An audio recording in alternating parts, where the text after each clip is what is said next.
ትዝ ይለኛል እስካሁን በአንጎሌ ስለሚመጣ ያስቀኛል። እኔማ ድሮ ውረድ ምን እንደ ዶሮ ዘለ ውረድ ትለይ ነበር አለና አሁን ባክወረድልኝ ሆኖ ተበቀልኩት አለኝ። የሳቀን ይነገረኝና ፓሮክሲቲን ብዙዎቹ ላይ እንደዚህ አይነት እንትን አለው ያቆያል። ሌሎችም አሉ እስከ ትራማዶል ድረስ ግን ያው በሐኪም የሚታዘዙ ናቸው። እነዚህ ዝም ብሎ ከፋርማሲ የሚገዙም አይደለም፣ ሰዎችም መውሰድ የለባቸው። አንዳንዶቹ የመድኃኒቱን ስም ንገረኝ ይላሉና እንደሱ ኢዚ አይደለም። ሕክምና እንደ ልብስ አይደለም።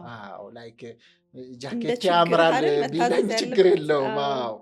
ሰውየው ግን ለሱ አደገኛ ሊሆን የሚችል ነገርን ዝም ብሎ መግዛት የለበትም እና እንትኖች ፋርማሲዎችም ይሄንን መድኃኒት መስጠት አይችሉም።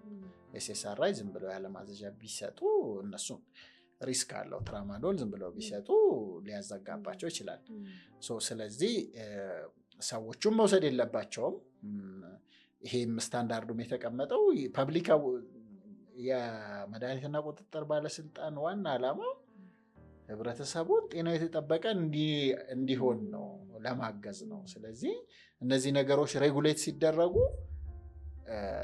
በምክንያት ነው ማለት ነው። ስለዚህ የተማረ ሰው አሁን ለምሳሌ የሆነ ፎቅ መገንባት ፈልገሽ በራስሽ እንደዚህ አድርገሽ አገነቢም አርኪቴክት ታማክሪያለሽ። the same thing ሰዎች እንደዛ ያን ያህል ባይዳፈሩ ጥሩ ነው። ቅድም እንዳልንሽ ሪስክ ወስደው የሚወስዱ ሰዎች እየሞቱ ስለሆነ ማለት ነው።